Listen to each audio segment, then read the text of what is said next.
Are you about to hand over $20,000 to a brand that looks perfect on paper but turns into a financial nightmare the moment you ride it off the lot? Because that is exactly what happens to thousands of riders every year. Not because the motorcycles are bad, but because the reputation stopped matching the ownership reality a long time ago. This video covers 5 famous brands you should seriously reconsider, and 3 that most riders either overlook or flat out dismiss. One number later is going to change how you look at your next purchase entirely. And the brand sitting at number 1 on the avoid side, nobody wants to say it out loud. Let's go. Number 5. Triumph. This is the badge that signals you know motorcycles. Not flashy American, not obsessive Italian, just a thoughtful rider who did the research and bought British. And honestly, that reputation isn't wrong. The Bonneville lineup has genuine character. The Tiger Adventure range competes seriously in that category. Modern Triumphs are well-built, good-looking machines with real riding personality, and the old British Leyland-era joke about reliability has been irrelevant for years. So why is Triumph here? It isn't the engineering. The problem is the gap between what you're paying and what the ownership ecosystem actually delivers outside of major metro areas. Triumph's dealer network in North America has real holes in it. Not small gaps, but significant stretches in the rural West, parts of the South, mountain states, places where riders actually ride. Pull up the dealer locator and run it for yourself. Now, imagine your Tiger 900 throws an electronic fault. It's under warranty. The nearest certified dealer is 170 miles away. You're either trailering it or riding it there hoping nothing gets worse en route. That isn't a hypothetical scenario. For a meaningful portion of Triumph owners in this country, that is just Tuesday. Parts lead times add another layer. Premium pricing doesn't fund distribution infrastructure the way you'd expect. And resale? Competent, but nowhere near the benchmark you'd want given what you paid at purchase. Compare that to a Honda Africa Twin at a similar price point. Comparable adventure capability, Honda dealer 20 minutes from most of the country, next day parts, stronger resale math. You're not getting worse engineering from Honda. You might actually be getting more peace of mind. Triumph is a reasonable choice if you live near a dealer and you're keeping the bike as an enthusiast piece for years. But if you're rural, if you trade frequently, or if you need reliable warranty access, the premium stops making sense. Great machines. Ownership infrastructure hasn't caught up to the price tag. If that dealer problem sounds familiar, the next brand created a completely different version of the same trap and dressed it up as freedom. Number 4. Can-Am Spyder and Ryker. I know, some of you are already arguing. BRP makes serious power sports equipment, the stability system works, the Ryker is genuinely accessible, and these machines solve a real problem for riders who can't manage traditional two-wheel balance. All of that is true. But here's what most buyers don't realize until year 2. This thing costs like a motorcycle, gets licensed like a motorcycle in many states, but gets serviced and depreciated like something else entirely. The vehicle stability system and front-end drive components require specialized tooling and dealer expertise. Basic service isn't a weekend job in your garage the way a lot of bikes are. Insurance classification varies enough by state that some owners discover after purchase that they're paying rates they didn't model. And resale on used Spyders consistently tracks below what comparable two-wheelers return. Because the secondary market for a 3-wheeled highway cruiser is narrow. The pitch is freedom. The ownership fine print is more expensive than most buyers model before signing. If you have a genuine physical limitation that makes 2 wheels unsafe, then the equation might still work for you. But if you're choosing this because it seems like an easy entry point into the power sports world, a Honda NC750X with the DCT automatic transmission gets you real 2-wheel riding, a massive dealer network, far better resale, and lower total ownership cost. The Can-Am solves a problem most riders don't actually have, at a price most of them don't fully calculate. The next brand on this list makes motorcycles people genuinely love, and that's exactly what makes it complicated. Number 3. Indian Motorcycle. If you want to make a room of motorcycle riders argue, mention Indian. The Power Plus engine in the Challenger and Pursuit is legitimately excellent. Smooth, strong, well integrated. Build quality has made real strides from the early Polaris-era growing pains. Styling is coherent and distinctive. Indian has made serious machines, and they deserve credit for it. So here is the part that most Indian enthusiasts don't want to sit with. The dealer network is dramatically smaller than Harley-Davidson's. And for a premium American cruiser that competes directly with Harley on price, that gap has real consequences. It's not about preference. It's about what happens when you need warranty service and the nearest certified dealer is 90 miles away. It's about resale, because Harley's ecosystem supports trade volume in a way Indians currently cannot match. An equivalent mileage road glide and an Indian Pursuit at trade-in time in most markets? Harley wins on used value almost every time, simply because the demand infrastructure is there. Indian is still building its network. That's genuinely the answer. But still building is a risk you absorb as the buyer.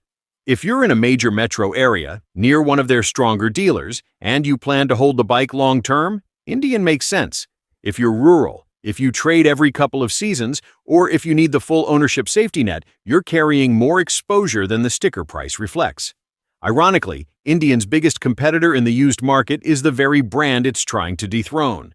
Remember that dealer gap, because one of the brands I actually recommend later answers that problem almost completely. Number 2, Ducati. I want to be honest with you here, because Ducati deserves it.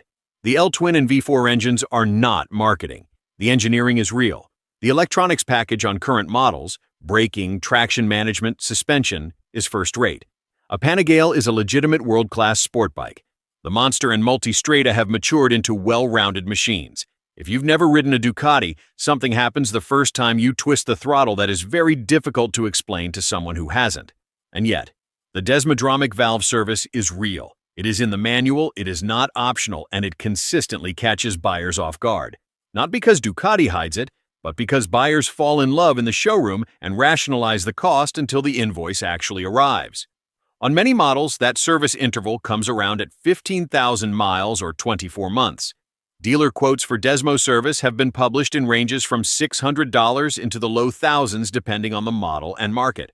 For a rider doing 5,000 to 8,000 miles a year, that interval arrives faster than expected. Add tires, because a Panigale is not running budget rubber at 400 miles per set, and a dealer network that, outside major cities, has similar geographic gaps to Triumph's. Now model what you're actually spending per year you own this motorcycle, and compare it to an Aprilia RS 660 with conventional valve actuation and comparable Italian character at a lower price, or a BMW S1000R with similar performance and a stronger dealer footprint. Here's the most interesting thing about Ducati depreciation. The sharpest move is often buying a previous generation model that someone else absorbed the new bike premium on. The motorcycle is just as good. The ownership cost of the used example is dramatically better. If you track the bike, if you budget honestly and ride high mileage, if you're close to a dealer, Ducati is defensible, magnificent even. But if you're doing 4,000 miles a year on weekends and the service bill hits twice before you felt like you've gotten value, that's expensive enthusiasm. Great motorcycle. The ownership equation requires honesty about how you actually ride. I know the Ducati owners are already forming their response. That's fine. The engine is as good as you say. I still don't think most buyers price the ownership correctly. And that is the problem. Now, number 1. The brand almost nobody will put here because it feels like a statement you're not supposed to make. Number 1. Harley-Davidson. Before the comments write themselves, I am not saying Harley makes bad motorcycles. The Milwaukee 8 addressed documented issues from the twin cam era. The Pan America surprised a lot of people, including me. The brand community is unmatched in American motorcycling. And resale? Harley actually holds value better than most brands on this entire list. That is a real advantage. So why is it number 1? Because of what the brand's gravity does to the purchase decision, and what that costs you. Harley's cultural weight is the product as much as the motorcycle is. You're not just buying a machine, you're buying identity, community, belonging. That has genuine value for the right person. The problem is that this identity is priced into every single transaction, and buyers routinely don't separate what they paid for the bike from what they paid for the badge. Here is where the number I mentioned at the start becomes real. A mid-range Harley at MSRP, say $22,000, runs through dealer freight, setup charges, and the accessory additions that the community normalizes in year 1. Documented dealer markup behavior on high-demand models is reported frequently enough across the consumer press that it's a pattern worth pricing into your math. A realistic all-in figure for many buyers lands materially above sticker before a single mile is ridden. 2 years later, 8,000 miles on the clock, you're ready to move up. The accessories you bolted on, and Harley owners bolt things on because the culture expects it, don't come back in trade value. The trade-in figure on a well-maintained but accessory-loaded Harley is strong relative to most other brands, but it is still a significant drop from what you invested. Nobody told you in the showroom that bolt-on chrome doesn't add to resale. It doesn't. It almost never does. Harley also consistently appears in high-theft vehicle data. If you're in an urban area, insurance reflects that. The rider who buys Harley for the right reasons, calculated total cost, long-term ownership plan, genuine connection to the culture, ideally buying used rather than new at peak premium, that person can make it work. Harley ownership at its best is a legitimate, even excellent experience. The rider who finances the identity before they've confirmed the lifestyle fits? That's who this warning is for. Because the exit from a Harley purchase you made emotionally is always more expensive than the entry. The most dangerous thing about Harley-Davidson is that it's the most aspirational brand in American motorcycling. And aspiration is the most expensive thing you can put on a motorcycle. All right, same standard, other direction. Because everything I just covered, service cost, dealer coverage, ownership math, all of that cuts the other way too. Here's what actually survives it. Number 3, Royal Enfield. Go ahead and laugh. Half the riders watching already did. Here is what those riders are missing. The Meteor 350, the classic, the current generation Himalayan 450. These are not third-world transport dressed up for Western consumption. The current generation addressed the electrical and fit complaints that followed earlier models. The Himalayan 450 specifically got genuine praise from established motorcycle press for what it actually delivers at what it actually costs. What it costs is the entire point. Royal Enfield is the highest volume middleweight motorcycle manufacturer in the world by units produced. That scale means parts supply is real. Service is simple enough that competent home mechanics can handle most of it without a dealer visit. Insurance is lower, tires are cheaper, the entry price is honest, and because you didn't overextend at purchase, resale doesn't sting when the time comes. If you're a new rider, you do not need to learn on a motorcycle with a $15,000 learning curve. If you're an experienced rider who wants something to throw around without treating every drop as a financial catastrophe, this makes sense. If you want a capable light adventure bike, and the Himalayan's price versus what BMW or KTM charges for that category is relevant to you, Royal Enfield deserves your attention. Is it the fastest? No. Is the dealer network as dense as Honda's? Not yet. Does it have the electronics of a Ducati? It does not, and that is part of why it costs what it costs. But the goal of a motorcycle is to be ridden. Royal Enfield stays out of the shop, keeps money in your pocket, and gets you on the road. Sometimes that is the entire answer, and most riders dismiss it before doing the math. If you want me to post more content about what actually makes a motorcycle worth owning, not spec sheet arguments, actual ownership reality, subscribe now, because that is exactly what this channel is about. Back to it. Number 2, BMW Motorrad. I just told you Royal Enfield is worth considering because it's affordable. Now I'm recommending the brand with one of the highest sticker prices in the market. Stay with me. The R1250 GS crosses $20,000 without blinking. The electronics package adds more. That is real money, and I'm not pretending otherwise. But here is what doesn't show up in the MSRP. BMW Motorrad's resale is among the strongest documented in the motorcycle market. GS models in particular have a well-established track record of holding value. The secondary market for used BMWs is genuinely robust. Service intervals on the GS platform are longer than most comparable adventure bikes, meaning fewer dealer visits per year of riding. The North American dealer network is meaningfully denser than Triumphs, Indians, or Ducatis. When you run the 5-year ownership equation, purchase price minus resale, divided across total service cost and dealer access, BMW frequently closes the gap with motorcycles that cost less at purchase but depreciate faster and cost more to maintain at shorter intervals. There's a legitimate weakness here. Some models, particularly the S1000 series, carry real repair costs when something goes wrong. The brand attracts a gear acquisition culture that can inflate what riders spend beyond the motorcycle itself. And if you're buying BMW purely for prestige and riding 4,000 miles a year, the math gets harder to justify. But for the long-haul rider, the tourer, The adventure rider covering real miles, the owner who keeps a bike 7 or 8 years. BMW is one of the few premium brands where the total cost of ownership sometimes beats a cheaper entry point. Pay more now, pay less later. That is only true if you actually ride it. Number 1. Honda. I know, some of you feel cheated. You sat through this whole video waiting for the final answer, and the answer is Honda. Here is why that reaction is the most expensive instinct in motorcycling. Honda is not here because it's the safe answer. It's here because it passes nearly every test that every brand on the avoid side failed. Dealer network? The densest of any brand in North America? Not even close. Parts availability? Next day, globally, almost universally. Reliability? Across JD Power data, long-term owner reports, and decades of documented service patterns, Honda sits at or near the top consistently. Resale? Strong across the lineup and consistent. Insurance?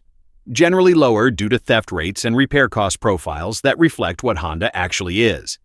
The Africa Twin competes directly with the Tiger 900 and BMW GS at a lower price point, with better dealer access. The Goldwing is the most refined long-distance motorcycle available regardless of what badge is on the tank. The CB series runs for decades without drama. The NC750 platform offers one of the most genuinely rational urban-to-weekend riding propositions at any price. The real weakness is honest.